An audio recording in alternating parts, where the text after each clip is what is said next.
The morning Trevor Hartwell walked out on Naomi Ellis and their critically ill son, he had no idea she'd just landed the Pentagon's $80 million cybersecurity contract, the deal he'd spent months telling her she'd never close because she wasn't corporate enough. But he was too busy loading designer luggage into his car to notice the encrypted email that arrived at 6:23 a.m. or to see his son, Jordan's hand pressed against the window glass, his palm print a small mark of witness to his father's abandonment. Naomi stood in the kitchen of their Silver Spring apartment, her hands shaking as she poured coffee she wouldn't drink. The pre-dawn silence felt suffocating, broken only by the soft beep of Jordan's medical monitor from his bedroom down the hall. 6 years old and her whole world fighting a battle no child should face, congenital heart defect. The words still made her throat tighten even after 2 years of specialists, tests, and mounting medical bills that had drained their savings and then some. She'd been up all night again, not because of Jordan this time, but because she'd finally submitted her firm's proposal for the Department of Defense's cybersecurity modernization project. 3 years of preparation, countless revisions, every innovative solution she'd developed since founding Ellis Security Solutions 8 years ago. It was the kind of contract that could transform a boutique consultancy into a major player overnight, the kind Trevor had mocked her for pursuing. Government contracts are a waste of time, he'd said just last week, barely looking up from his phone. You're spinning your wheels while real companies are making real money. Maybe it's time to admit this little business of yours isn't working. His little business. The firm she'd built from her spare bedroom while pregnant with Jordan, securing her first clients through late-night coding sessions and cold calls. The same firm whose early connections had helped Trevor land his position at Morrison Strategic Group 5 years ago, when he'd been just another ambitious consultant with more charm than credentials. Naomi wrapped her hands around the coffee mug, seeking warmth she couldn't quite find. The apartment felt different this morning, emptier somehow, though Trevor had been more absence than presence for months. She glanced at her laptop on the kitchen counter, the screen dark, holding secrets he didn't know existed. The medical bills were spread across the dining table where she'd left them last night. $73,000. That was just for the consultations and preliminary tests. The surgery Jordan needed, the one that could save his life, would cost another $150,000 minimum. Their insurance covered some, but the deductibles and out-of-network specialists had created a debt that felt insurmountable. Trevor called it her problem to solve. She heard his footsteps in the hallway outside and stiffened. He was supposed to be at a defy conference in Boston this week. That's what he'd told her. But here he was, key turning in the lock at 6 in the morning, and from the sound of it, he wasn't alone with his luggage. The door opened. Trevor stepped inside wearing the same clothes from yesterday, his expression a mixture of guilt and defiance that she'd learned to recognize over the past 6 months. 40 years old, still conventionally handsome with his sandy hair and blue eyes, the kind of polished appearance that photographed well at corporate events. But Naomi had stopped seeing that surface months ago. Now she only saw the man who flinched whenever Jordan's medical alert sounded, who found excuses to work late whenever she needed to take their son to appointments, who looked at their child's illness like a personal inconvenience rather than a family crisis. "We need to talk," Trevor said, setting his keys on the entry table with deliberate care. Naomi's stomach dropped. She knew that tone. It was the same one he used when firing underperforming team members, when delivering bad news he'd already decided was inevitable. Clinical, detached, final. "Jordan's sleeping," she said quietly, a defensive instinct to protect their son from whatever was coming. "This can't wait." Trevor moved into the kitchen, keeping distance between them, treating her like a business problem to be resolved efficiently. "I've been offered a position, VP of Strategic Development at Kingsley Digital Solutions." Despite everything, Naomi felt a flicker of recognition. Kingsley Digital was legendary in tech circles. Richard Kingsley had built the company from nothing 30 years ago, and it was now worth billions. A position there would be.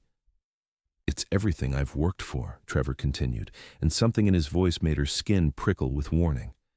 "Richard Kingsley himself recruited me. His daughter Vanessa, she's CEO now, and she sees my potential. They want to bring me in at the executive level. Real authority, real compensation." Trevor, that's, Naomi started, trying to find enthusiasm she didn't feel. I want a divorce. The words landed like physical blows. Naomi gripped the counter edge, the room tilting slightly. What? I can't do this anymore, Naomi. He gestured vaguely at the apartment, at the medical bills on the table, at their entire life together. This poverty, this struggle. Jordan's illness is draining everything. Your business is going nowhere. I've been holding on, supporting us while you chase contracts you'll never win, but I'm drowning. Drowning? Her voice came out barely above a whisper. Trevor, I've already filed the papers. He pulled documents from his briefcase with the efficiency of a man who'd planned this conversation carefully. My attorney drew them up last week. I'm not asking for anything. No alimony, no assets. Clean break. You keep the business, the apartment, everything. I just need to be free of this situation. The clinical language struck her harder than anger would have. This situation, their marriage, their son, all reduced to a problem requiring a clean solution. What about Jordan? Naomi's hands were shaking so badly she had to press them flat against the counter. He's your son. He's 6 years old, and he needs surgery. I'll pay child support, the amount required by law, direct deposited, regular as clockwork. He'd already calculated it, Virginia's formula based on his Morrison Strategic Group salary of $140,000 annually would require roughly $1,200 monthly, a pittance for a sick child's care, but legally sufficient. Trevor's jaw tightened. But I can't be tied to this life anymore. The Kingsleys think I'm single, driven, unattached. Vanessa has been incredible, and her father is talking about bringing me into the family business at a level I never dreamed possible. Staying married to you, staying connected to a sick kid, and a failing business, it would ruin everything. A failing business. Their sick kid. The words crashed over her like ice water. This was the man she'd fallen in love with 8 years ago at that cybersecurity conference in San Francisco. The charming strategist who'd seemed fascinated by her work, who'd claimed to admire her brilliance, who'd proposed on a beach in Monterey saying he wanted to build an empire with her. She'd introduced him to her professional contacts, recommended him for positions, supported his career advancement while her own business struggled through Jordan's infancy and toddlerhood. She'd believed they were partners, building something together, weathering their son's health crisis as a team. But Trevor's eyes were already distant, focused on a future that didn't include her. When? She asked, her voice steadier than she felt. The wedding's in 6 weeks. Vanessa and I want to move quickly. Her father likes decisiveness. He had the grace to look away. I know this seems sudden. Sudden? The laugh that escaped her was sharp. How long have you been planning this? How long have you been with her? That doesn't matter now. How long, Trevor? His silence was answer enough. Months. While Jordan underwent tests, while she worked late nights on proposals, while she'd believed they were fighting through crisis together, he'd been building an exit strategy. I'm sorry about Jordan, Trevor said, and it was the first thing that sounded remotely human. I am, but I can't sacrifice my entire future for a child who might not. He stopped himself, but the damage was done. Might not survive. He didn't say it, but she heard it in the silence. Get out. Naomi's voice was ice. Leave your keys and get out. Naomi. Now. Something in her expression must have convinced him. Trevor set the divorce papers on the counter, placed his keys beside them, and picked up his briefcase. At the door, he paused. For what it's worth, I did love you once, but people grow apart. You'll understand eventually that this is better for everyone. The door closed with a soft click. Through the kitchen window, Naomi watched him load luggage into his BMW, the car she'd helped him buy with her business earnings 2 years ago. He never looked back at the apartment, never glanced up at Jordan's window where their son's small silhouette had appeared, watching his father leave. Naomi stood frozen, unable to move, unable to process. 8 years of marriage. She was 38 years old, and the man she'd married at 30 was walking away like their life together had been a failed business venture. A critically ill child. Dismissed like a failed quarterly report. She became aware of soft footsteps behind her. Jordan stood in the hallway in his astronaut pajamas, the ones that were getting too small, but he refused to give up. His dark eyes, so much like hers, were enormous in his small face. "Was that Daddy?" Naomi's heart shattered. She knelt, opened her arms, and Jordan walked into them, his small body warm and fragile against hers. "Yeah, baby, that was Daddy." "Is he coming back?" She held him tighter, pressing her face into his hair, breathing in the scent of his strawberry shampoo. "I don't think so, sweetheart." "Because I'm sick?" "No." The word came out fierce. "Never because of you. You are not sick, Jordan Ellis. You are strong and brave and perfect. If anyone can't see that, it's their loss. Do you understand me?" Jordan nodded against her shoulder. "I'm sorry, Mama." "You have nothing to be sorry for." She pulled back to look at him, cupping his face in her hands. "Nothing. You are my whole world. We're going to be fine. Better than fine, I promise you." She meant it with every fiber of her being. Jordan deserved better than a father who abandoned him. He deserved to see his mother as someone strong, someone who could carry them both through the storm. After getting Jordan settled with breakfast and cartoons, his favorite space documentary about Mars rovers, Naomi returned to the kitchen. The divorce papers sat on the counter like an accusation. She picked them up with numb fingers, scanning Trevor's attorney's careful legalese. He'd thought of everything: no custody, no visitation, just child support payments and a clean severing of all parental rights. He was erasing them, erasing Jordan. Her laptop chimed with an incoming email notification. Naomi almost ignored it. Her heart couldn't take more crises this morning. But something made her open the computer. The sender was defense.contracts@pentagon.gov. Her breath caught. The subject line read, "Award Notification, DOD-CYB 2024-0847.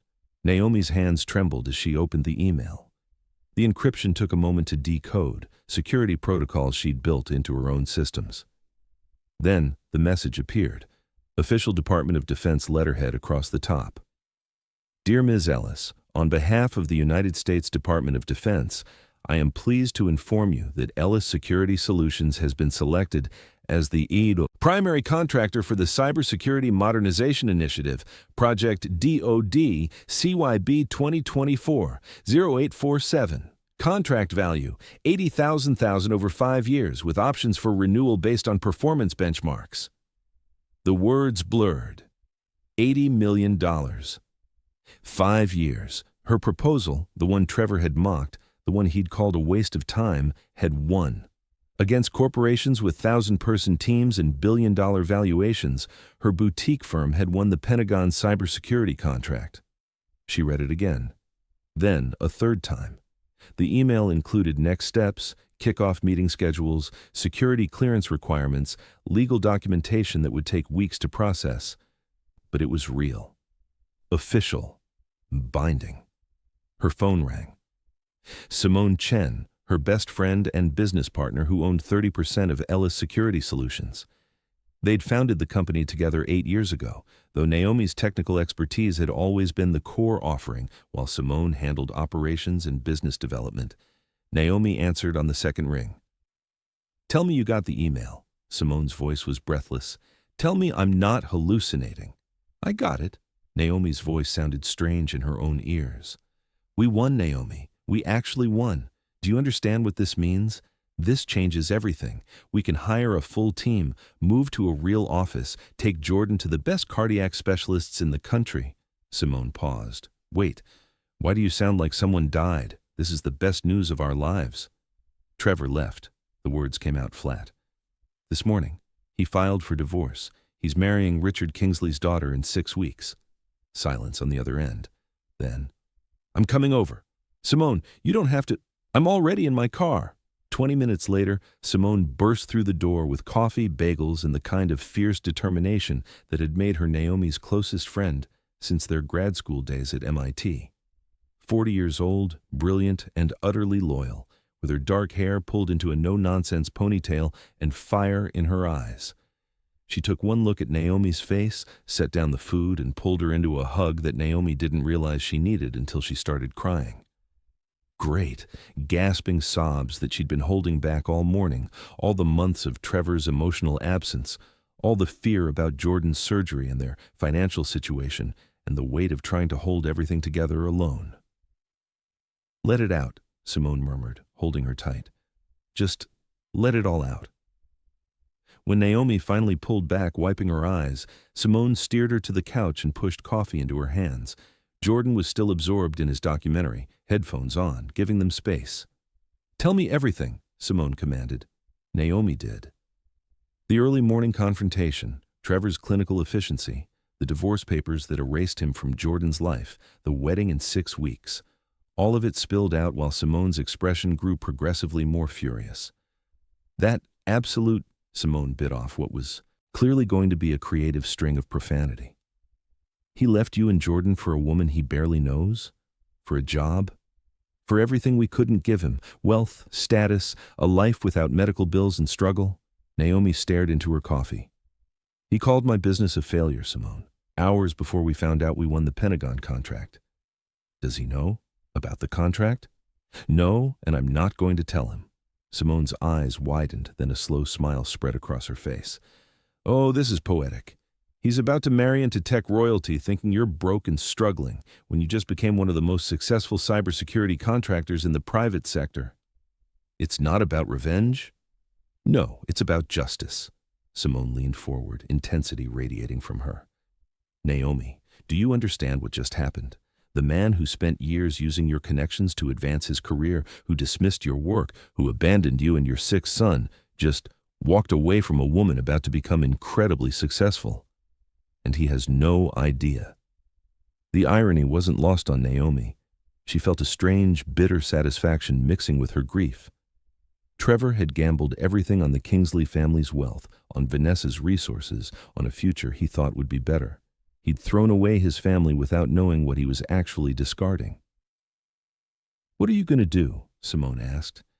Naomi thought about the divorce papers, the wedding in 6 weeks, the contract that would change their lives. She thought about Jordan upstairs, innocent and fragile, who deserved to see his mother as strong, who needed to survive his surgery and thrive. I'm going to focus on Jordan, she said finally. Get him the best cardiac surgeon in the country. Build the team we need to execute this contract flawlessly, and I'm going to prove to myself that my worth has nothing to do with whether Trevor Hartwell recognizes it. And when he finds out what he walked away from? A small, fierce smile touched Naomi's lips. That's his problem to live with, not mine to fix. Simone raised her coffee cup. To the woman who's about to show the world exactly what she's made of. They clinked cups, and for the first time that morning, Naomi felt something other than devastation. Purpose, determination, the same drive that had built her business from nothing while juggling motherhood and a failing marriage. Trevor had made his choice. Now she would make hers. And 6 weeks from now, at his wedding to Vanessa Kingsley, he would begin to understand exactly what he'd traded away. Chapter 2. 3 weeks after Trevor walked out, Naomi stood in a corner office overlooking downtown Washington, D.C., watching her new team of 12 cybersecurity specialists set up their workstations. Ellis Security Solutions had moved from her spare bedroom to 1,500 square feet of professional space in less than 2 weeks. The Pentagon contract had made it possible. The need to prove herself had made it necessary. The encryption protocols are loading smoothly, called out Marcus Webb, her new senior analyst, a former NSA cryptographer she'd managed to recruit away from private sector retirement. Your architecture is elegant, Naomi, really elegant. She allowed herself a small smile. Elegant? Not lucky, not surprising. Elegant, recognition of work she'd spent years perfecting while Trevor told her she was wasting her time. Simone appeared at her elbow with 2 tablets and an expression that meant either very good news or very complicated news. Department of Defense called. They want to accelerate the timeline. Kickoff meeting moved to next week instead of next month. That's aggressive. That's confidence. They're impressed with our preliminary security audit. Simone's eyes sparkled. Also, 3 Fortune 500 companies called asking if we're taking new clients. Word is spreading fast. Naomi processed this, her mind already running scenarios. Faster timeline meant hiring more staff immediately, which the signing bonus could cover. New clients meant selective choices. She couldn't dilute quality by overextending. Tell the companies we'll review proposals in 60 days, after we've proven ourselves with DoD. Smart, Simone hesitated. There's something else. Tech Insider wants to profile you. Small firm lands major defense contract angle. They're positioning it as a David and Goliath story. No interviews yet. Not until after Jordan's surgery. Naomi's stomach tightened at the thought. Speaking of which, did Dr. Patterson's office confirm? Surgery scheduled for 2 weeks from Thursday. Best pediatric cardiac surgeon in the country, just like you wanted. Simone's voice softened. How's he doing? Excited, actually. I told him the new office meant we could afford the better hospital, and he asked if they'd have astronaut posters. Naomi's throat tightened. He's 6 years old and facing open heart surgery, and he's worried about room decoration. He's his mother's son, brave beyond measure. Simone squeezed her arm. Trevor called the office, by the way. Naomi's spine stiffened. What did he want? Didn't say. Left a message asking you to call back. I deleted it. Good. She hadn't spoken to Trevor since he walked out. The divorce papers had been signed through attorneys, child support set up through automatic deposit, the minimum required by Virginia law, calculated on his old salary before the Kingsley position. He didn't know her income had exploded, didn't know anything about her life now, and she intended to keep it that way. That evening, Naomi sat in Jordan's hospital room at Children's National for his pre-surgical consultation. Dr. Elizabeth Patterson, 50-something with kind eyes and a reputation for working miracles, reviewed imaging on a tablet while Jordan played with a toy rocket ship. The surgery is complex, Dr. Patterson explained, her tone professional but gentle. Jordan has a ventricular septal defect with some complications we don't typically see. But I've performed this procedure over 200 times, and the success rate with early intervention is excellent. What are the risks? Naomi forced herself to ask the question that kept her awake at night. Every surgery carries risk. But Jordan is young, otherwise healthy, and we're doing this before the defect causes additional damage. Dr. Patterson smiled at Jordan, who looked up at the mention of his name. You're going to do great, Space Cadet. In a few months, you'll be running around like nothing ever happened. Will I still have to take medicine? Jordan asked, his voice small. For a little while. But eventually, your heart will be strong enough that you won't need it anymore. Jordan considered this seriously. Will I be able to be an astronaut? If you work hard and believe in yourself, absolutely. The certainty in the doctor's voice made Naomi's eyes burn. This was what Trevor's child support couldn't have provided. The best surgeon, the best facility, the best chance. The Pentagon contract had bought Jordan not just treatment, but hope. After the appointment, driving home through D.C. traffic, Jordan was quiet in the back seat. Naomi watched him in the rearview mirror, his small face thoughtful. Mama? Yes, baby. Is Daddy coming to my surgery? The question landed like a punch. Naomi had been dreading it, knowing it would come eventually. I don't think so, sweetheart. Because he's busy with his new family? Naomi's hands tightened on the steering wheel. Jordan was 6, but he understood more than she'd given him credit for. Daddy made some choices that weren't about you. They were about him, but you have me and Aunt Simone, and so many people who love you. I know. Jordan's voice was matter of fact. I just thought daddies were supposed to care when their kids have surgeries. They are. Naomi pulled into their apartment complex, parked, and turned to face her son. Jordan, listen to me. Your father's choices don't reflect anything about you. You are loved. You are wanted. And I will be with you every single step of this. Do you understand? Jordan nodded, his eyes too old for his face. I understand, Mama. But as she helped him out of the car, Naomi felt rage burning in her chest. Trevor had robbed their son of so much more than financial support. He'd stolen the security of knowing both parents would fight for him, and that was a wound no Pentagon contract could heal. The next morning brought an unexpected visitor. Naomi was reviewing security protocols when a receptionist, newly hired, still learning the office dynamics, buzzed through with uncertainty in her voice. Ms. Ellis, there's a Vanessa Kingsley here to see you. She doesn't have an appointment, but she says it's personal. Naomi froze. Vanessa Kingsley, Trevor's fiancée, the woman he'd left her for. What possible reason could she have for coming here? Give me 2 minutes, then send her. In. Naomi stood, smoothed her jacket, and prepared herself. When her office door opened, the woman who entered was not what she expected. Vanessa Kingsley was 32, young for a CEO, but polished in the way that old money created. She'd been groomed for leadership since childhood, earning her position through both inheritance and demonstrated competence. Effortless elegance in tailored clothes, minimal jewelry that probably cost more than most cars. White, blonde, conventionally beautiful in that untouchable way. But her eyes held uncertainty, almost nervousness as she approached. "Ms. Ellis, thank you for seeing me without notice." Vanessa's voice was educated, professional. "I'm Vanessa Kingsley." "I know who you are." Naomi kept her tone neutral. "What can I do for you?" Vanessa glanced around the office, taking in the new setup, the bustling activity visible through the glass walls. "Your company is impressive. My father saw the DoD announcement last week. He speaks highly of your Pentagon contract, said it was one of the most innovative proposals he'd reviewed in decades." "Thank you. But I assume you didn't come here for a business consultation." "No." Vanessa's composure cracked slightly. "I came because I'm marrying Trevor Hartwell in 3 weeks, and I recently learned he was previously married. To you." The words hung between them. Naomi studied Vanessa carefully, trying to gauge her purpose. "He told you about me?" "Not exactly." Vanessa's jaw tightened. "I found out by accident. A colleague mentioned seeing the divorce filing. When I confronted Trevor, he was vague, said it was a brief marriage that ended mutually, that there were no children." The lie about Jordan sent ice through Naomi's veins. "I see. But that's not true, is it?" Vanessa's voice dropped. "There's a child, your son. How did you—" "I hired an investigator." Vanessa looked almost ashamed. "Not because I didn't trust Trevor, but because I'm about to become CFO of my father's company, and I needed to know I wasn't missing anything important. And I found a lot." Naomi remained silent, letting Vanessa continue.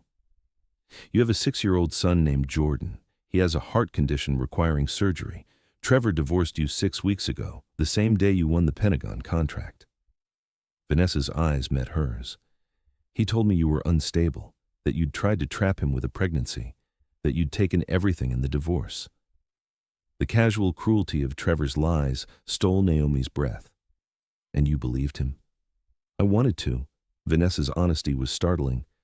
"But the investigator's report didn't match his story, so I'm here to ask you directly. Who is Trevor Hartwell?" Naomi considered her options. She could throw Trevor under the bus, tell Vanessa everything, watch his new life implode. The temptation was strong, but looking at Vanessa's face, young, privileged, but not cruel, she felt something unexpected. Pity. "Why are you asking me instead of him?" "Because he lies." Vanessa's voice was steady. "And I think you'll tell me the truth." Naomi moved to her window, looking out at the city.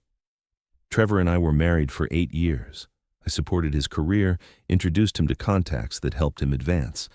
When Jordan was born with health complications, Trevor was present initially but became increasingly distant. As medical bills mounted and my business demanded more time, he resented what he called our poverty. 6 weeks ago, he told me he wanted a divorce so he could marry you. He signed away all parental rights to Jordan, including custody and visitation. His exact words were that he couldn't be tied to a sick kid and a failing business." She turned back to Vanessa, whose face had gone pale. "Trevor called Naomi's office once in week 2, leaving a vague message about needing to discuss financial matters. She never returned the call. He had no idea why Ellis Security Solutions suddenly had a new office and expanded staff. He'd stopped paying attention to her failing business the moment he walked out. "He left you and your sick son the same day you became a multimillionaire contractor." Vanessa's voice was barely audible. "And he has no idea?" "None."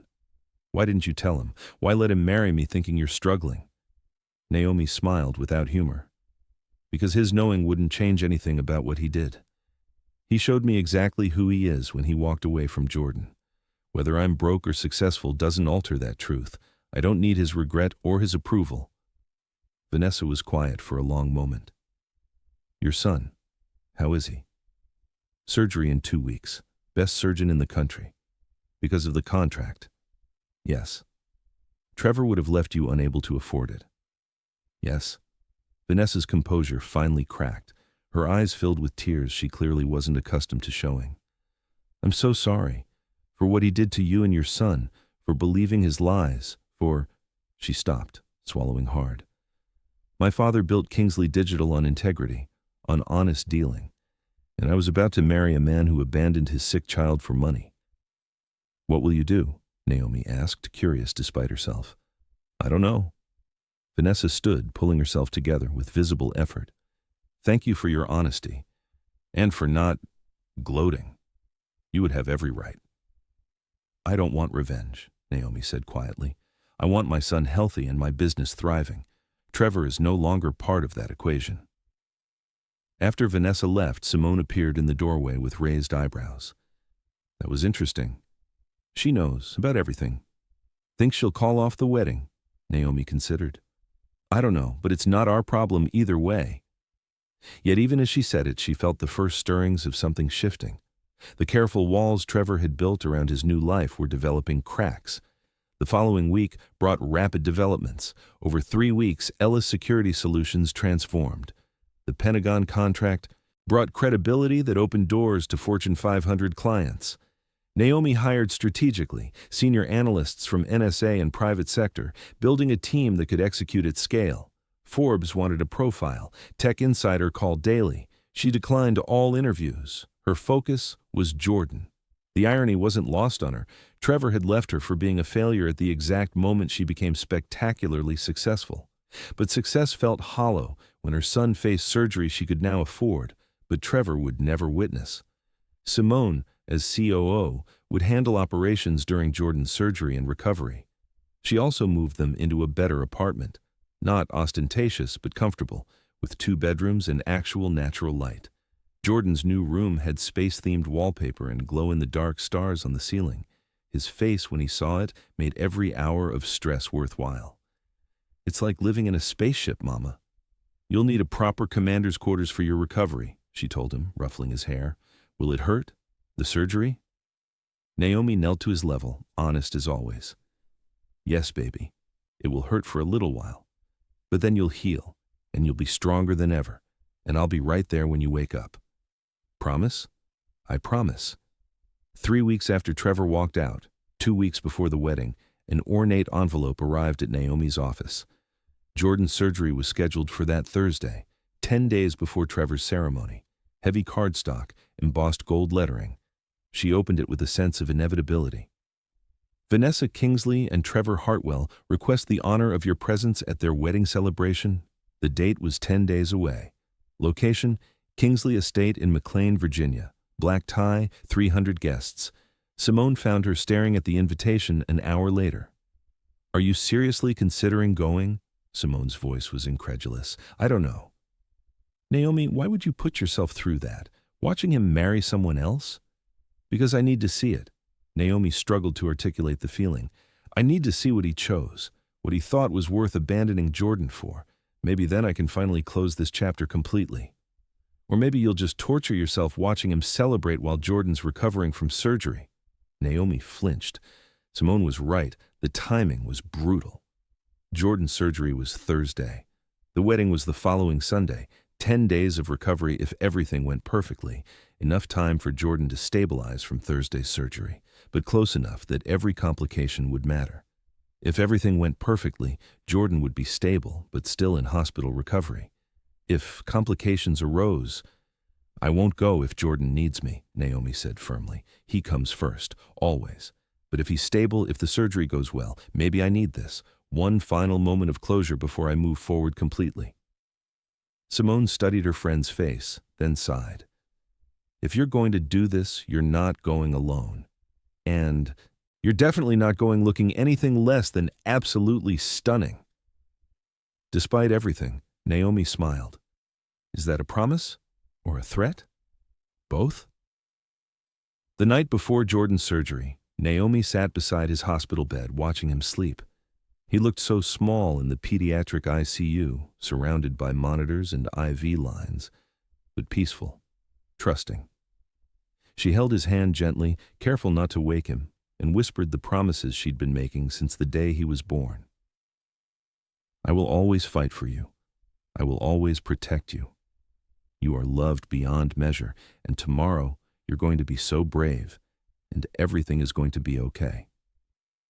Her phone buzzed. A text from Trevor. Heard through mutual friends Jordan's having surgery tomorrow. Hope it goes well. Naomi stared at the message. 3 weeks of silence, and he sent a text. Not a call, not a request to be there, just a casual message that required no response, no emotional investment, no actual presence in their son's life. She deleted it without replying. At 6 a.m., 3 weeks after Trevor walked out, Jordan was prepped for surgery. Her 6-year-old son looked impossibly small on the hospital gurney. Naomi walked beside his gurney as far as they'd let her, holding his small hand, smiling even though her heart was breaking. "You've got this, space cadet," she whispered. "You're the bravest astronaut I know. Love you, Mama. Love you more than all the stars, baby." Then the surgical doors closed, and Naomi stood in the hallway alone, her son on the other side, fighting the biggest battle of his young life. Simone arrived minutes later with coffee and fierce determination. "He's going to be fine. Dr. Patterson is the best." "I know." But Naomi couldn't stop shaking. 4 hours. That's how long Dr. Patterson estimated. 4 hours of not knowing, of waiting, of praying to a universe she wasn't sure was listening. At hour 3, Naomi's phone rang. Unknown number. She almost ignored it, but something made her answer. "Ms. Ellis, this is Richard Kingsley." Naomi's exhaustion-fogged brain took a moment to process. Richard Kingsley, Vanessa's father, Trevor's soon-to-be father-in-law. "Mr. Kingsley, this is unexpected. I hope I'm not calling at a bad time." His voice was warm, cultured, the kind that commanded attention. "Vanessa mentioned your son is having surgery today. I wanted to reach out personally and wish you both well." Naomi glanced at Simone, whose eyebrows had shot up. "That's very kind of you. I also wanted to discuss a potential business matter, though perhaps now isn't the time." "What kind of business matter?" "I've been following your work on the Pentagon contract. Impressive execution. Kingsley Digital has been considering expanding into advanced cybersecurity, and your firm's approach is exactly what we've been looking for. I'd like to discuss a potential partnership." Naomi's mind raced. Richard Kingsley wanted to partner with her? Now, days before his daughter married? "Trevor? Mr. Kingsley, I appreciate the interest, but your daughter is marrying my ex-husband in 10 days. This feels complicated." Complicated is an understatement. His tone shifted slightly. "Ms. Ellis, I'm a businessman, but I'm also a father. Recent information has come to light about Trevor Hartwell that concerns me greatly. Information that impacts both our families." "I'm not sure what you mean." "I think you do." A pause. "Vanessa told me about your conversation, about your son, about Trevor's choices." Naomi's throat tightened. "What does that have to do with a business partnership?" "Perhaps nothing. Perhaps everything. I built my company on integrity, Ms. Ellis, and I'm beginning to question whether Trevor Hartwell embodies that value. But this conversation should wait until after your son's surgery. My thoughts are with you both." He hung up, leaving Naomi staring at her phone in confusion. "What was that about?" Simone demanded. "I have no idea." At hour 4 and 17 minutes, Dr. Patterson emerged from surgery still in scrubs, pulling down her mask with a tired smile. "Jordan did beautifully. The repair went exactly as planned. He's in recovery now, stable and strong." Naomi's legs nearly gave out. Simone caught her, holding her steady while relief crashed through her system like a wave. "Can I see him?" "Give him 20 minutes to stabilize, then absolutely." When Naomi finally entered the pediatric recovery room and saw Jordan's small chest rising and falling steadily, tubes and monitors tracking every heartbeat, she allowed herself to cry. Tears of relief, exhaustion, gratitude, and overwhelming love. "We made it, baby," she whispered, stroking his hair. "You did so good, so brave, just like I knew you would be." Simone stood guard at the door, giving them privacy, checking her phone periodically for business updates Naomi couldn't focus on yet. 3 hours later, Jordan woke up groggy and uncomfortable, but alive. Beautifully. Perfectly alive. "Mama." "Right here, sweetheart. Right here." "Did I do it? Did I have the surgery?" "You did amazing. The doctor said you were perfect." "Does this mean I can be an astronaut now?" Naomi laughed through fresh tears. "This means you can be anything you want, baby. Anything at all." Over the next 3 days, Jordan's recovery progressed ahead of schedule. Dr. Patterson was pleased with his vital signs, his mobility, his remarkable resilience. By Saturday morning, he was sitting up, eating solid food, and asking when he could go home. "Maybe Monday," Dr. Patterson told him. "You're healing fast, astronaut." That afternoon, Simone appeared in Jordan's room carrying a garment bag and a determined expression. "He's stable. Dr. Patterson says he'll likely sleep most of the day tomorrow. The nursing staff adores him and will call if anything changes." She held up the garment bag. "So you're coming with me to get you ready for that wedding?" Naomi started to protest, but Jordan spoke up from his bed. "Mama should go to the party." "Baby, it's not a party. You've been here for 3 days. I'm okay now. Aunt Simone's right." His smile was sleepy but genuine. "Go show Daddy what he's missing." The simple wisdom of it struck her. Jordan was safe, the surgery was successful, and Trevor had never once appeared, never called, never even texted again after his cursory message. She'd earned this closure. "Okay," Naomi said softly.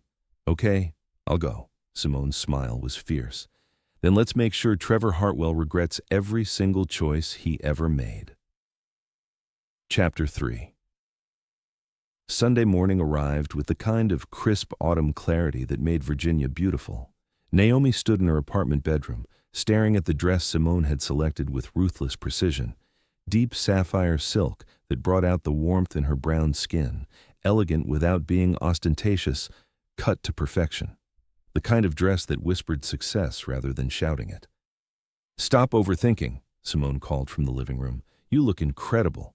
We've been over this." Naomi touched the fabric, her reflection unfamiliar. Over the past weeks, she'd been so focused on Jordan's surgery and the Pentagon contract that she'd barely looked at herself. But now, hair styled in natural curls that framed her face, minimal makeup highlighting her features, wearing a dress that cost more than their old monthly rent, she saw someone different, someone stronger. Her phone buzzed, the hospital. Her heart lurched, but it was just the nurse with an update. Jordan was awake, ate breakfast, asked if she was going to the party. Her 6-year-old son's resilience continued to amaze her, 4 days post-surgery and already curious about the world, stable, happy, safe. "See?" Simone appeared in the doorway, stunning in a tailored burgundy jumpsuit. "He's fine. We'll stay for 2 hours maximum, you'll get your closure, and we'll leave. Simple." "Nothing about this is simple." "No," Simone agreed, "but you've earned the right to witness Trevor Hartwell's moment of triumph, knowing what he threw away to get there. That's not revenge, Naomi. That's justice." The drive to McLean took 40 minutes through Sunday afternoon traffic. Simone drove while Naomi watched the landscape shift from urban D.C. to suburban wealth, then to the kind of generational money that didn't need to announce itself. The Kingsley estate sat on 15 acres of manicured grounds, the main house a colonial masterpiece that had probably been in the family for generations. Cars lined the circular drive, Mercedes, BMWs, Teslas, the occasional Bentley. Valets in crisp uniforms directed traffic, while guests in designer clothes streamed toward the massive tent erected on the south lawn. This wasn't just a wedding. It was a statement of arrival, of power consolidated, of Trevor Hartwell finally achieving the life he'd always believed he deserved. "Last chance to turn around," Simone said quietly. Naomi took a deep breath. "No, I need to see this." They joined the flow of guests, and Naomi felt the stares immediately. A few people recognized her from recent business coverage. She caught whispered exchanges, phones discreetly pulled out to Google her name. Others simply assessed her with the casual cruelty of old money evaluating new presents. She held her head high, refusing to shrink. The tent was spectacular. Crystal chandeliers somehow suspended from fabric ceilings, thousands of white roses and orchids, round tables dressed in ivory and gold. A string quartet played something classical and expensive sounding. Champagne circulated on silver trays. This was the world Trevor had craved, the life he'd traded his family to access. "Ms. Ellis?" Naomi turned to find a woman in her 60s, elegant in pewter silk, regarding her with cool assessment. Something in the woman's features, the shape of her eyes, the set of her jaw, sparked recognition. I'm Patricia Hartwell, Trevor's mother. Of course, Naomi had met Patricia twice during her marriage, stiff dinners where Trevor's mother had made her disappointment in her son's choice of wife abundantly clear.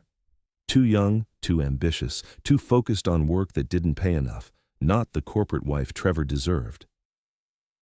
Mrs. Hartwell, Naomi kept her voice neutral. I'm surprised to see you here. Patricia's tone could have frozen champagne. Trevor mentioned the divorce was finalized. It was. Then your presence is inappropriate. This is Vanessa's day. Trevor has moved on to better circumstances. Surely you can see that continuing to insert yourself into his life is unseemly. The casual cruelty landed like a slap. Naomi felt Simone tense beside her, but she maintained her composure. I was invited, Mrs. Hartwell. I came to wish Trevor happiness, that's all. You've made your point.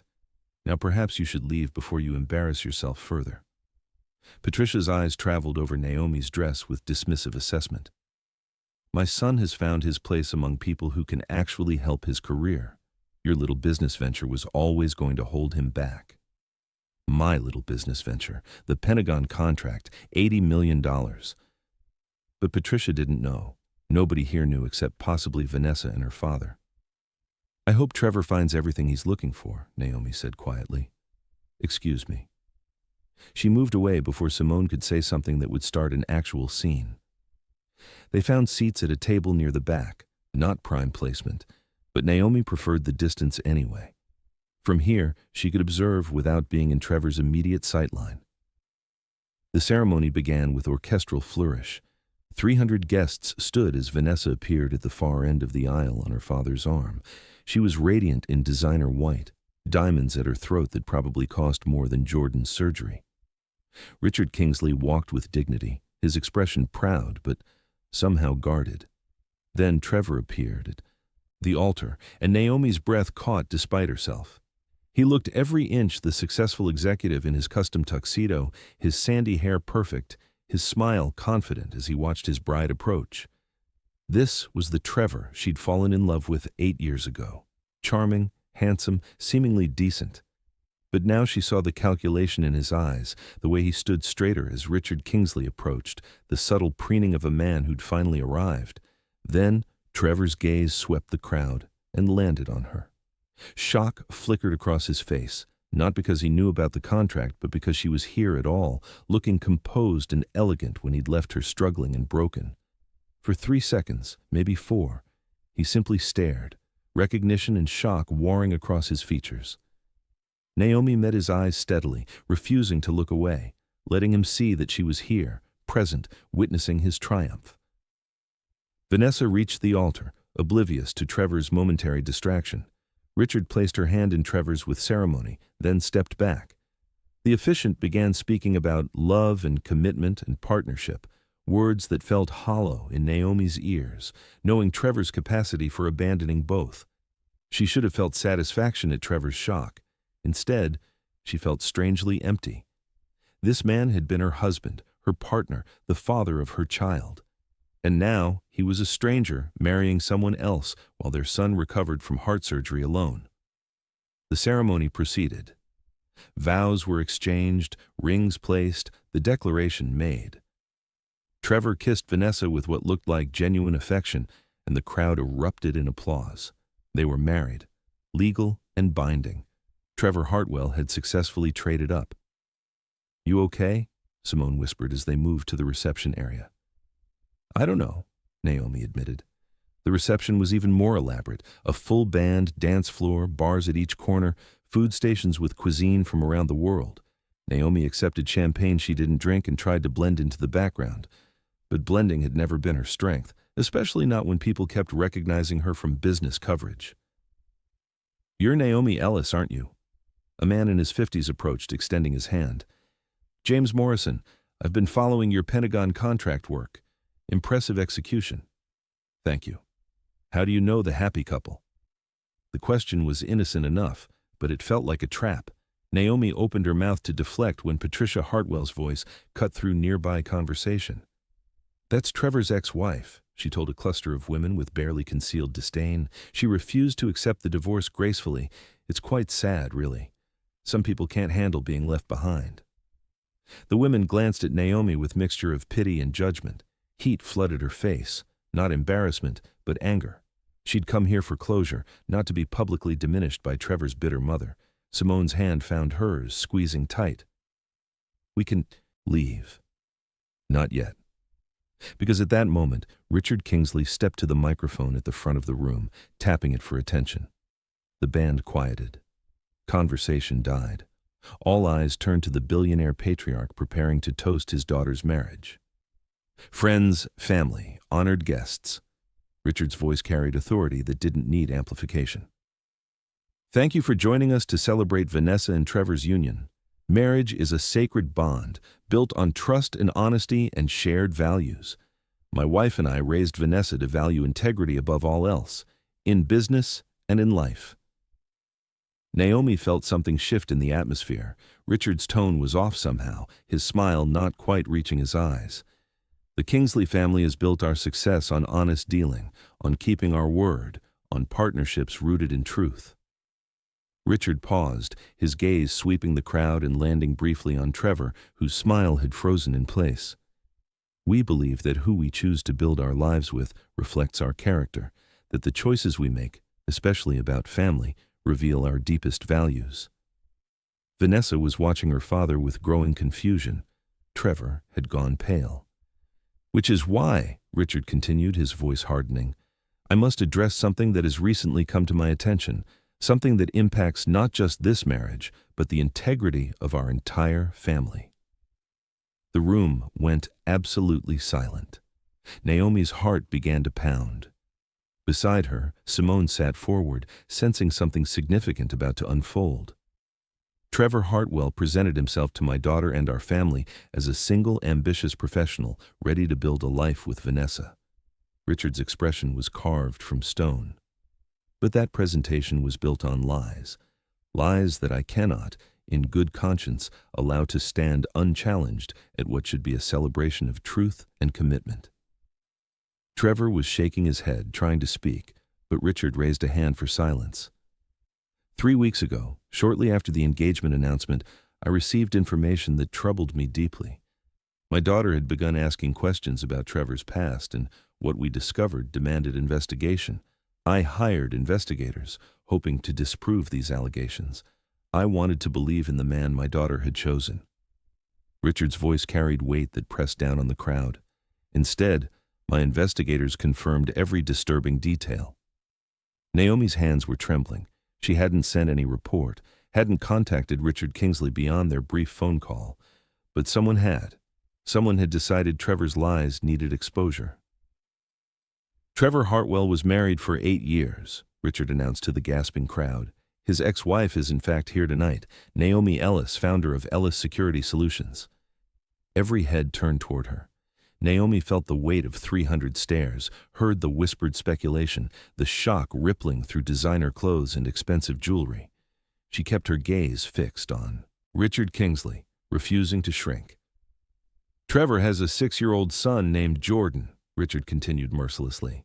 "A son with a serious heart condition who just underwent surgery 4 days ago. Surgery that Trevor didn't attend. A son whose father signed away all parental rights 6 weeks ago in divorce papers specifically designed to free him from any meaningful obligation."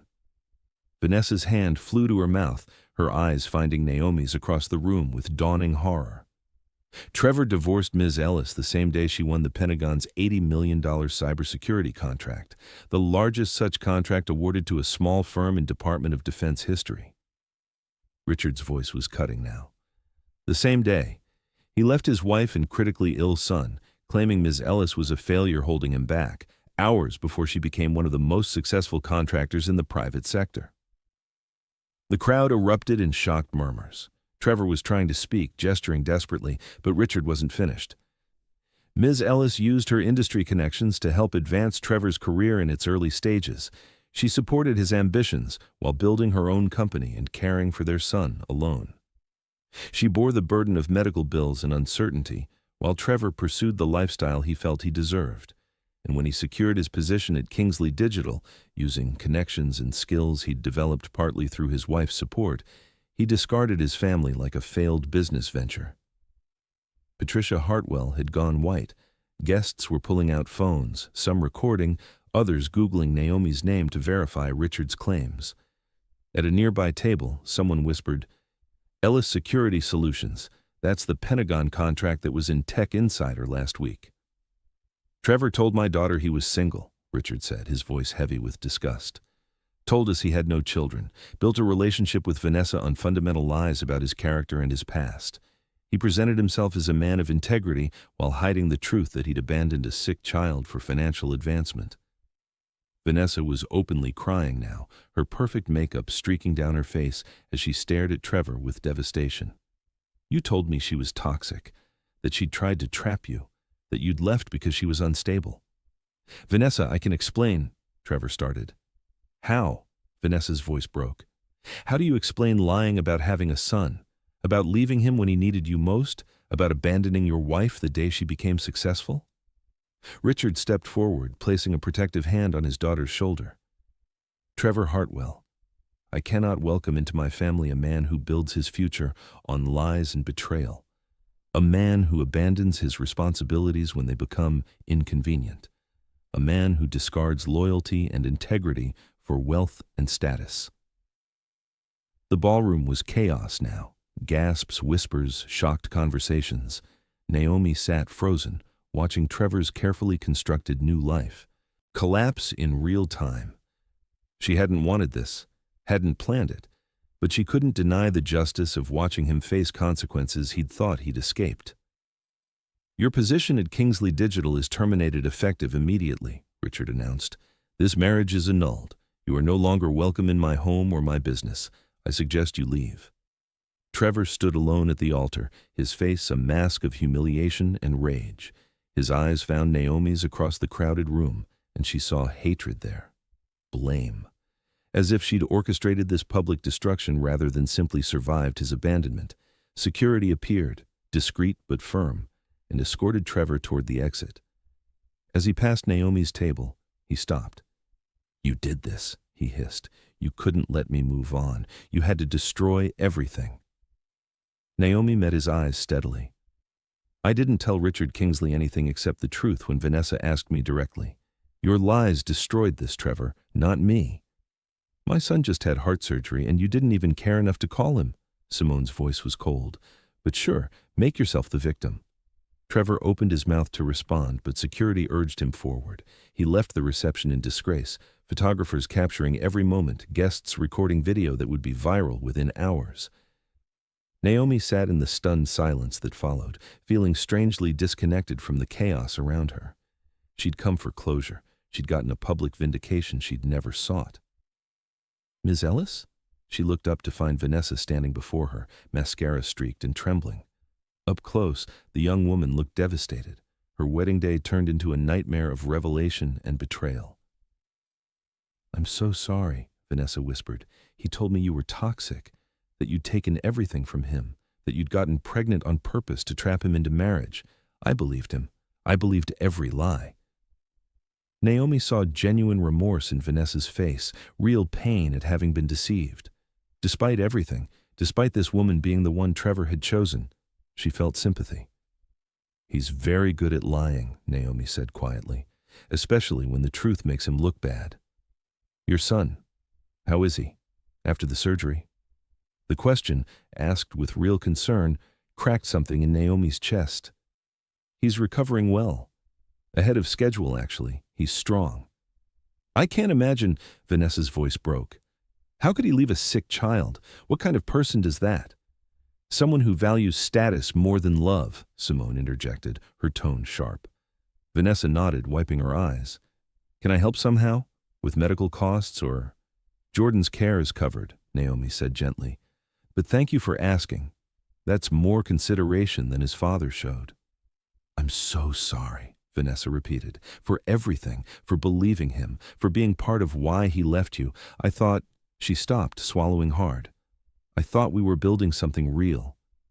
But it was all lies." Richard Kingsley approached, his expression softer now as he looked at his devastated daughter. "Vanessa, sweetheart, let's get you inside." At the end of their conversation, Vanessa asked quietly, Would you mind if I shared what you've told me with my father? Not to create drama, but because he built his company on integrity. He'd want to know the truth before welcoming someone into our family. Naomi considered. That's your decision to make. I've told you the truth. What you do with it is up to you. Vanessa nodded but turned back to Naomi. Will you let me help? Somehow? I know it doesn't change anything, but I want to make this right. Naomi considered. When things settle, if you genuinely want to help, there's a pediatric cardiac wing at Children's National that could use funding. Jordan's not the only sick child whose family is struggling.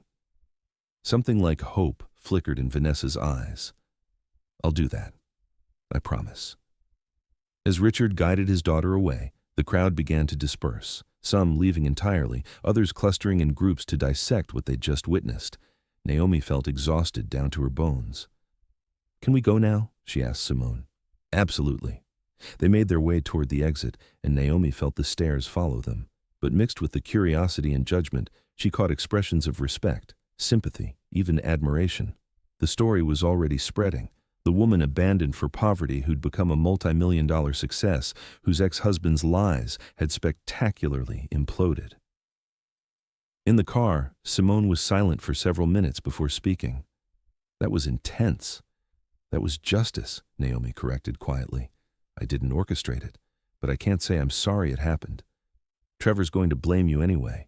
Let him. His opinion stopped mattering 6 weeks ago when he walked out on Jordan. Naomi pulled out her phone and called the hospital. Jordan was awake, asking when she was coming back, excited to tell her about the cookies the nurse had brought. His voice was the antidote to everything she'd just witnessed, pure, innocent, full of love. I'll be there in 40 minutes, baby, she promised.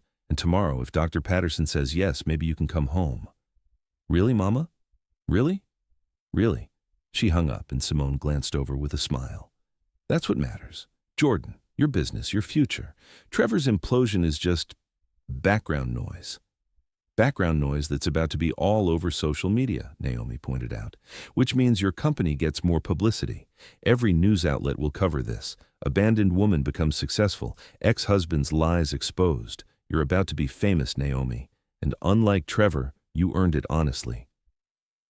Naomi leaned her head back against the seat, closing her eyes. She'd wanted closure. She'd gotten spectacle. But beneath it all, she felt something shifting. The Trevor Hartwell chapter of her life was finally, definitively closed. Not because of the public exposure or the wedding that never was, but because she'd sat in that ballroom watching him lose everything and felt nothing. No satisfaction, no vindication, just a vague sadness for the life they might have had if he'd been a different person, and profound relief that Jordan would never remember his father as anything more than a cautionary tale. The rest of her life, the part that mattered, was waiting at Children's National Hospital in a room decorated with glow-in-the-dark stars, asking about cookies and astronauts and when they could go home. That was her future. And Trevor Hartwell had no place in it anymore. Chapter 4. By Monday morning, Naomi's phone had exploded with notifications. The video of Richard Kingsley's wedding speech had gone viral. 5 million views across various social media platforms, picked up by every major tech publication and several mainstream news outlets. Headlines screamed variations of the same story. Billionaire cancels daughter's wedding after exposing groom's lies. Woman abandoned for poverty becomes cybersecurity mogul. Tech executive caught lying about sick son. Naomi ignored all of it. She was focused on getting Jordan ready to go home. Dr. Patterson completed her final examination with obvious satisfaction. His recovery is remarkable. Heart rate stable, incision healing beautifully, mobility excellent for 5 days post-op. I'm comfortable discharging him today with strict instructions for home care. I can really go home? Jordan's face lit up despite the lingering pallor from surgery. You can really go home, astronaut, but no running, no jumping, and lots of rest. Your heart needs time to finish healing. Jordan nodded solemnly. I'll be very careful, I promise. As Naomi signed discharge papers and collected medications, a nurse approached with an uncertain expression. Ms. Ellis, there are reporters in the lobby asking to speak with you. Security is keeping them outside, but they're quite persistent. Naomi's stomach sank. She'd known this was coming, but not this fast. Is there another exit? Service entrance through the east wing. I can have someone escort you. 20 minutes later, Naomi and Jordan slipped out through a side door where Simone waited with the car. They managed to avoid the media circus entirely, though Naomi caught glimpses of news vans and camera crews near the main entrance. This is insane, Simone muttered, navigating through traffic. Tech Insider, Forbes, Business Week, they've all called. Plus 3 morning shows want interviews. Tell them all no. Naomi, this is free publicity. I don't want publicity. I want to take my son home and focus on our lives. Naomi glanced back at Jordan, already drowsy in his car seat despite the short drive. He doesn't need to see his father's mistakes broadcast everywhere. Simone was quiet for a moment. The story's already out there. You can't control that. But you can control your narrative. One interview, carefully chosen, letting you tell your side. There are no sides. Trevor abandoned us. He lied. He got caught. That's the whole story. Naomi rubbed her temples where a headache was building. I'm not going to profit from trauma or turn my son's medical crisis into content. Fair enough. Simone navigated into their apartment complex, checking for reporters. The coast was clear. But you should know, Ellis Security Solutions has received 23 new contract inquiries since yesterday. 23. Companies that want the cybersecurity expertise of the woman who beat impossible odds. Despite her exhaustion, Naomi felt a flicker of pride. 23? 23, including 2 Fortune 100 corporations and a European bank. Your technical reputation was already solid, but now everyone knows your story. People want to work with someone who has that kind of resilience. They got Jordan settled in his new room, surrounded by his space posters and astronaut toys. Within minutes, he was asleep, his small chest rising and falling with the steady rhythm that Naomi would never take for granted again. She stood in his doorway watching him, overwhelmed by gratitude. Her son was alive, healing, safe. Everything else, Trevor's humiliation, the viral video, the media frenzy, was just noise. Her phone buzzed, a text from an unknown number. This is Vanessa Kingsley. I wanted to check on Jordan and see if you've had time to think about my offer to help with the cardiac wing funding. No pressure. Just want to do something meaningful after everything that happened. Naomi stared at the message, surprised by the genuine tone. She typed back, Jordan is home and recovering well. Thank you for asking. If you're serious about the cardiac wing, I can connect you with Children's National Development Office. Many families there need support. The response came quickly. I'm absolutely serious. Please send me the contact. And thank you for your grace yesterday. I didn't deserve it. Over the next week, a strange new routine established itself. Jordan recovered with remarkable speed, growing stronger each day. Naomi worked from home, managing the Pentagon contract remotely while Simone handled office operations. And the media storm around Trevor's exposure gradually shifted from scandal to business interest in Ellis Security Solutions. Forbes published their profile, How Naomi Ellis Built a Cybersecurity Empire While Her World Fell Apart. The article focused less on Trevor's betrayal and more on her technical innovations, her approach to ethical hacking, and her vision for the future of digital security. The accompanying photo showed her in her office, professional and confident, with only a brief mention of recent personal challenges. Contract offers continued pouring in. Naomi was selective, accepting only projects that aligned with her company's capabilities and values. Within 2 weeks, Ellis Security Solutions had grown from 12 employees to 30, with plans to expand further. The Pentagon contract remained their flagship project. Corporate clients added diversity and financial stability. 3 weeks after the wedding that never was, an unexpected visitor appeared at Naomi's office. Richard Kingsley arrived without fanfare, dressed in business casual rather than the formal attire from the wedding. His secretary had called ahead, but Naomi had still felt apprehension about the meeting.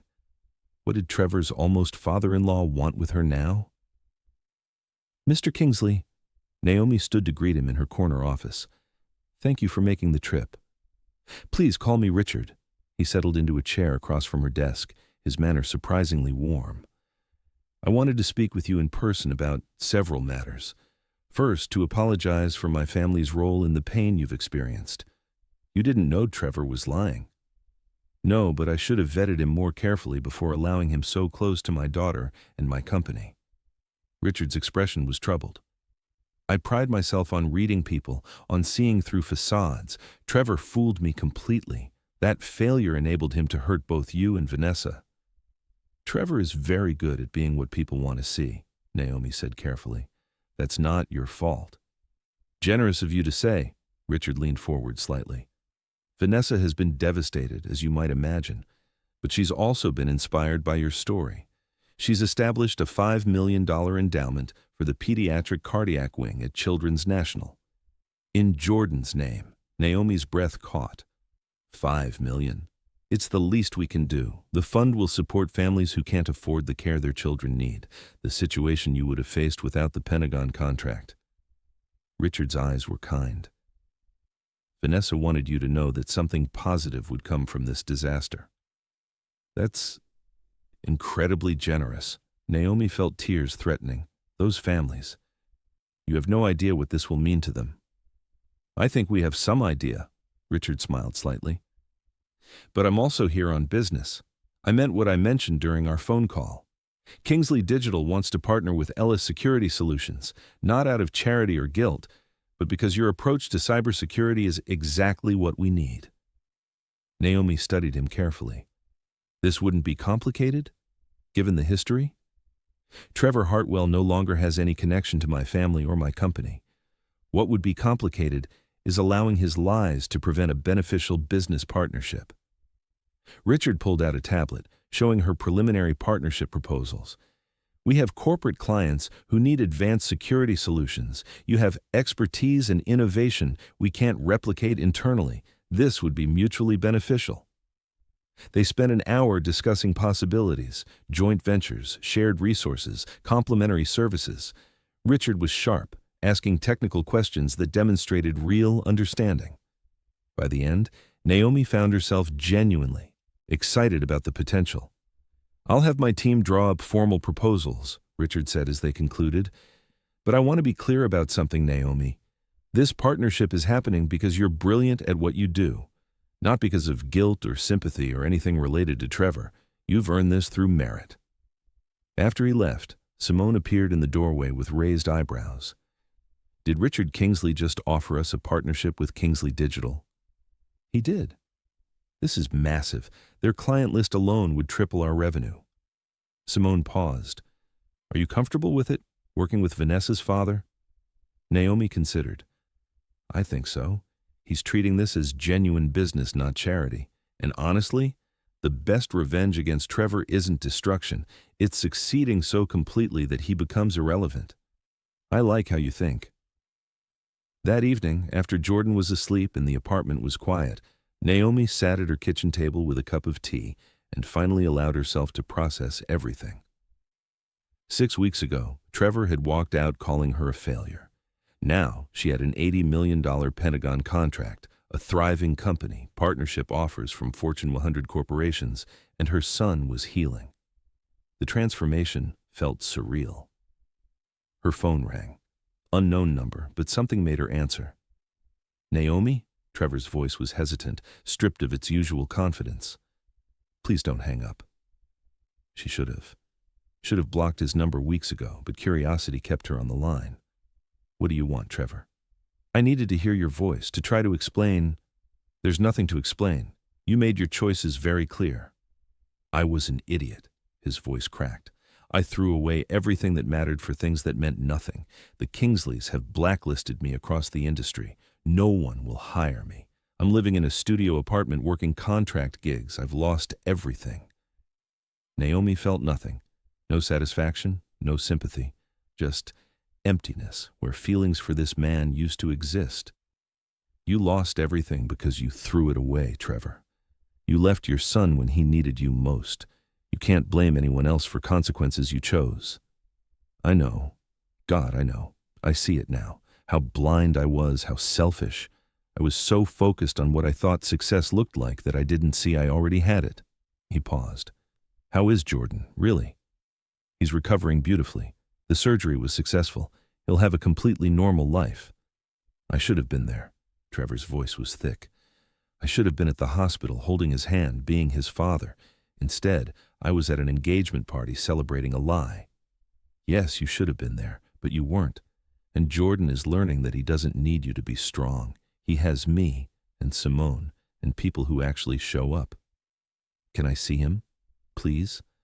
I know I have no right, but he's my son. No. The word was firm. You signed away your rights. You chose to stop being his father. I won't disrupt his healing because you're suddenly feeling guilty. Naomi, please. Maybe someday when Jordan is older, if he wants to know you, that will be his choice to make. But not now. Not when he's 6 and vulnerable and barely understands why his daddy left. She kept her voice steady. You taught me something valuable, Trevor. You showed me that my worth isn't determined by who recognizes it, that I can survive betrayal and come out stronger. I'm so sorry. For everything. For Jordan, for leaving, for being too stupid to see what I had. I believe you're sorry. But being sorry doesn't undo the damage or earn you a place in our lives. Naomi stood, looking out her kitchen window at the city lights. I hope you rebuild your life, Trevor. I hope you learn what integrity means and become someone better, but you'll do that without us. I love you. I know I have no right to say it, but I do. I never stopped. You loved the idea of me when it was convenient. That's not the same thing. She felt surprisingly calm. Goodbye, Trevor. Please don't call again. She hung up before he could respond and immediately blocked the number. Then she walked to Jordan's room, watching her son sleep peacefully in his astronaut pajamas, his chest rising and falling with the strong, steady rhythm of a healed heart. This was her life now. This beautiful, complicated, hard-won life that she'd built from the ruins of betrayal. And it was enough. More than enough. The next morning brought a surprise email from Vanessa. Dear Naomi, I hope you don't mind me reaching out directly. The Endowment for Children's National has been established, and I've been working with their development team on implementation. But I wanted to share something else. I've been thinking a lot about what happened, how easily I believed Trevor's lies about you, how I never questioned his story because it was convenient to believe. I'm working with a women's business advocacy group to create mentorship programs for female entrepreneurs in tech. Specifically, women who face discrimination or dismissal because of their race, their appearance, or their personal circumstances. I'd like to name the program after you, if you'd be willing. Not as charity, but as recognition that your story needs to be told, not the scandal parts, but the resilience and brilliance parts. You don't owe me anything, but I want to do better, to be better. You showed me what real strength looks like, and I won't forget that. With respect and gratitude, Vanessa. Naomi read the email twice, then called Simone. Vanessa Kingsley wants to start a mentorship program for women in tech. In my name. That's actually really meaningful. Simone sounded impressed. Are you going to say yes? I think I am. Not for publicity, but because if my story can help other women navigate the obstacles I faced, that matters more than protecting my privacy. Over the following months, a new normal established itself. Ellis Security Solutions partnered with Kingsley Digital, creating joint ventures that revolutionized corporate cybersecurity. The collaboration was wildly successful, earning both companies industry recognition and expanding their reach globally. Jordan thrived. 3 months post-surgery, Dr. Patterson declared him completely healed with no restrictions on activity. He joined a youth soccer league and talked constantly about becoming an astronaut doctor who could do heart surgery in space. The Naomi Ellis Mentorship Program launched with 20 participants, women of color in technology fields who faced systemic barriers to advancement. Naomi found herself speaking at events, sharing not just her technical expertise, but her journey through betrayal to success. The vulnerability was uncomfortable, but the impact was undeniable. And Trevor Hartwell faded into irrelevance. Occasional Google searches revealed he'd moved to a different state, working at a mid-level consulting firm, far from the executive position he'd craved. He never called again, never tried to contact Jordan. He'd gambled everything on the Kingsley connection and lost, and now he was paying the price of his choices in obscurity and professional exile. 6 months after the wedding that never was, Naomi stood on stage at a Women in Tech conference, looking out at 2,000 faces eager to hear her story. Not the scandal, the substance. How she'd built a company while raising a sick child alone. How she'd won impossible contracts through innovation and persistence. How she'd turned betrayal into fuel for transformation. The day my ex-husband walked out, she told the audience, he called my business a failure. He said I was holding him back from the success he deserved. And hours later, I won the biggest contract of my career. But here's what I want you to understand. That contract didn't prove my worth. I was worthy before I won it. My value existed independent of his recognition or rejection. The audience was silent, hanging on every word. Some of you are facing people who doubt you, who dismiss your ideas because of how you look, or how you speak, or what your personal circumstances are. Some of you are fighting battles at home while building empires at work. Some of you are questioning whether you have what it takes because the world keeps telling you that you don't. Naomi paused, making eye contact with women in the front rows who nodded with recognition. I'm here to tell you that your worth is not determined by who recognizes it. Your brilliance exists whether or not it's acknowledged. Your strength is real even when it's tested beyond measure. And the people who walk away from you because you don't fit their definition of valuable, they're not losing you. You're losing dead weight. The applause started somewhere in the middle of the auditorium and built to a standing ovation. Naomi felt tears threatening, but kept her composure. This was why she'd agreed to speak publicly. Why? She'd allowed her private pain to become public knowledge. Because her story could light paths for others walking through similar darkness. After the conference, Vanessa found her in the speaker's lounge. They'd developed a cautious friendship over the months, built on shared trauma, mutual respect, and recognition that they'd both been victims of Trevor's fundamental selfishness. You were incredible up there, Vanessa said, embracing her warmly. The mentorship program applications tripled after your speech. Women are inspired by you. I'm just telling the truth about what happened. You're doing more than that. You're showing women that betrayal doesn't have to define them, that they can survive impossible situations and emerge powerful. Vanessa smiled.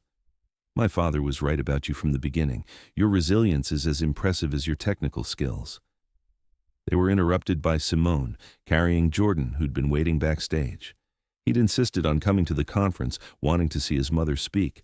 At 7 now, taller and stronger, with a surgical scar on his chest that he told everyone made him look like a superhero. Mama, you were so good. Jordan threw his arms around her neck. Everyone was clapping so loud.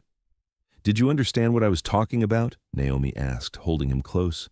You were talking about being strong even when bad things happen, and about how we don't need people who don't see how amazing we are. Jordan pulled back to look at her seriously. You were talking about Daddy, weren't you? Naomi's heart clenched. She'd tried to shield Jordan from the details, but he was perceptive beyond his years. A little bit, yes.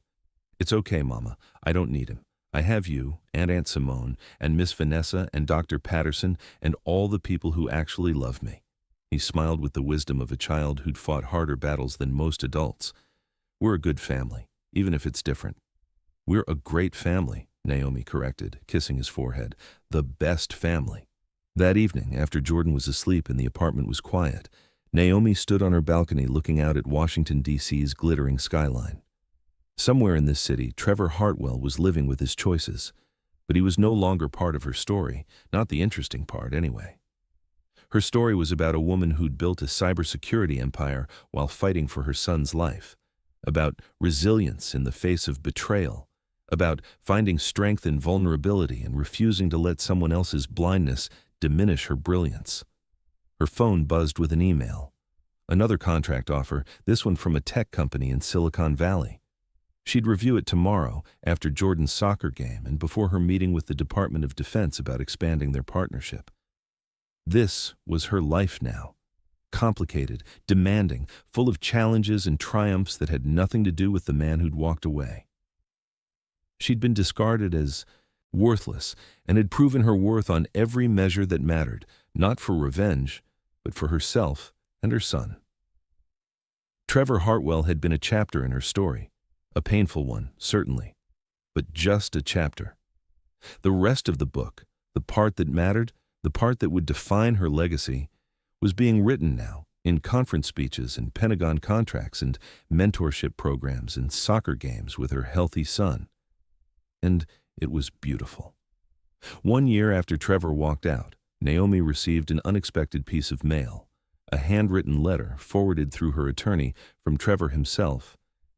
Naomi, I know I have no right to contact you. I've respected your boundaries for months, but there are things I need to say even if you never respond. I've spent this year in therapy, trying to understand how I became someone who could abandon his own child. The easy answer is ambition, greed, selfishness. But the deeper truth is that I convinced myself that success meant wealth and status.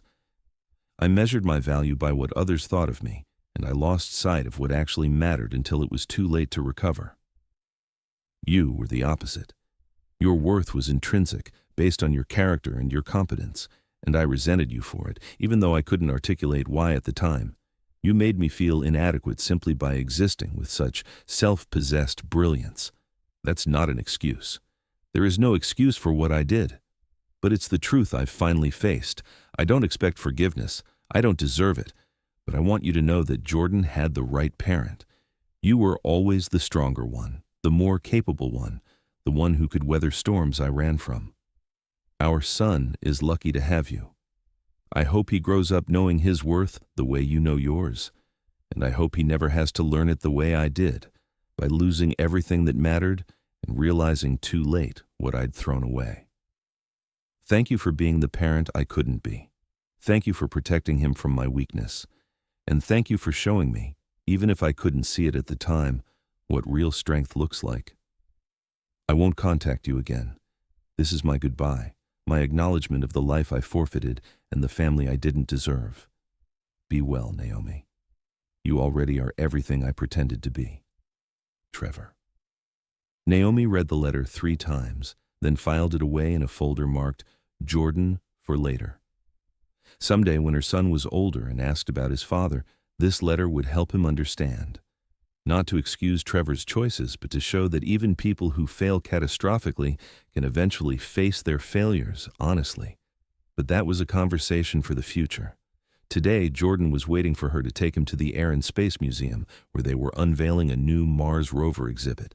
Today, her company was finalizing a partnership that would expand their reach into international markets. Today, she was living the life she'd built from the ashes of betrayal.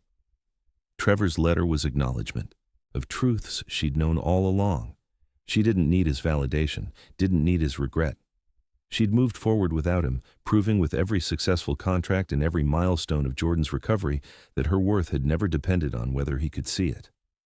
"Mama, are we going to the museum?" Jordan called from his room. "Coming, baby."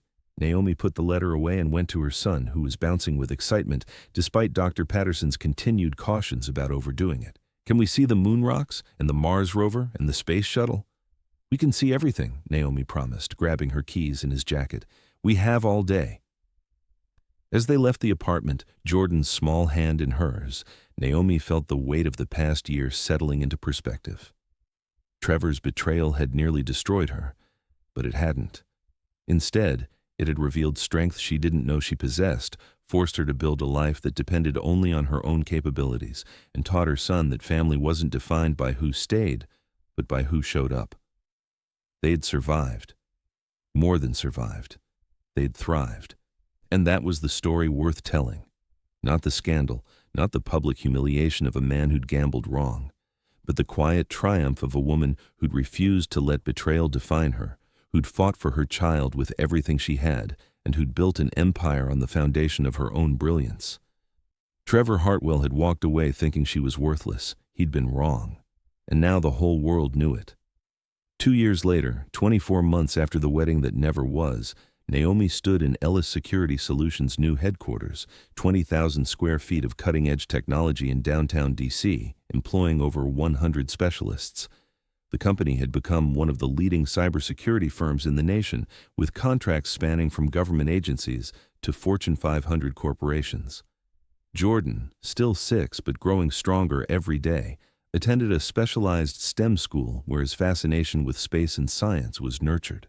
His surgical scar had faded to a thin white line he showed off proudly, telling anyone who asked that it was his superhero mark from the time he'd had to fight to fix his heart. Dr. Patterson sent updates twice yearly, each one confirming what Naomi already knew. Jordan's heart was strong, healthy, perfect. No restrictions, no limitations, just a boy who'd faced impossible odds and won.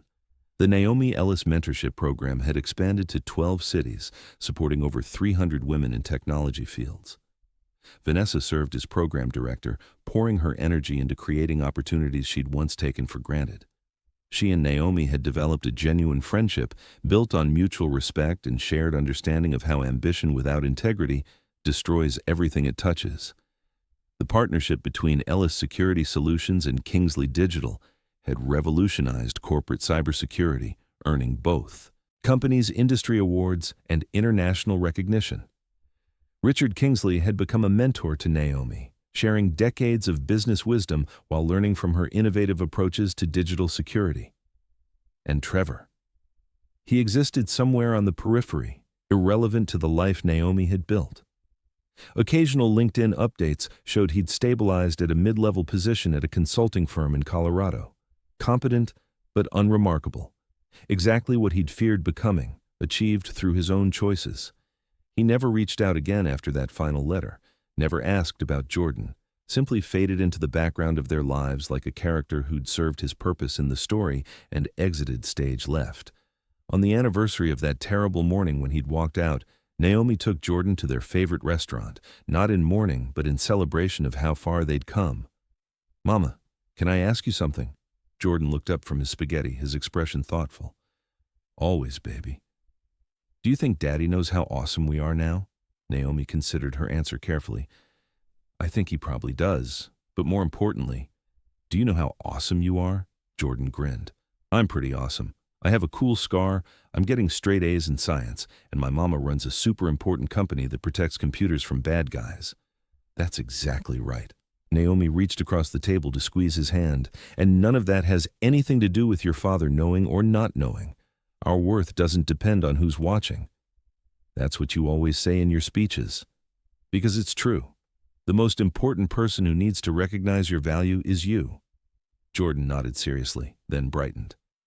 "Miss Vanessa said she's taking me to the Smithsonian next week to see the new space exhibit, and she's bringing her new boyfriend. Is that okay?" "Of course it's okay." Vanessa had started dating again recently, a professor of ethics at Georgetown, appropriately enough. "Do you like him?" "He's nice. He knows a lot about Mars." Jordan took another bite of spaghetti. "I'm glad Miss Vanessa didn't marry Daddy. She's way too nice for someone who would leave us." The simple wisdom of children. "You're absolutely right about that." That night, after Jordan was asleep, Naomi stood in her home office looking at the wall where she'd hung milestone markers. The Pentagon contract announcement, the Forbes cover, photos from speaking engagements, the Ellis-Kingsley partnership agreement, and in the center, a candid shot of Jordan post-surgery, grinning despite the tubes and monitors, giving a thumbs up to the camera. This was her life, built from betrayal, forged in crisis, tempered by love and determination, and refusal to be defined by someone else's blindness. Trevor had called her a failure hours before she became a success. But she'd been successful all along, as a mother, as an innovator, as a woman who knew her worth independent of recognition. His leaving hadn't diminished her. It had simply revealed what had always been true. She was capable of extraordinary things with or without him, and in the end, that was the only validation that mattered. Her phone chimed with a reminder about tomorrow's meeting with the Department of Defense to discuss expanding their contract. Another milestone, another achievement in a life full of them. Naomi smiled, thinking about the woman she'd been 2 years ago, exhausted, betrayed, terrified for her son's life, but still fighting with everything she had. That woman had survived. That woman had thrived. That woman had proven that worth isn't something that can be taken away by abandonment or diminished by betrayal. It simply is, always has been, always will be. And Trevor Hartwell had learned that truth far too late.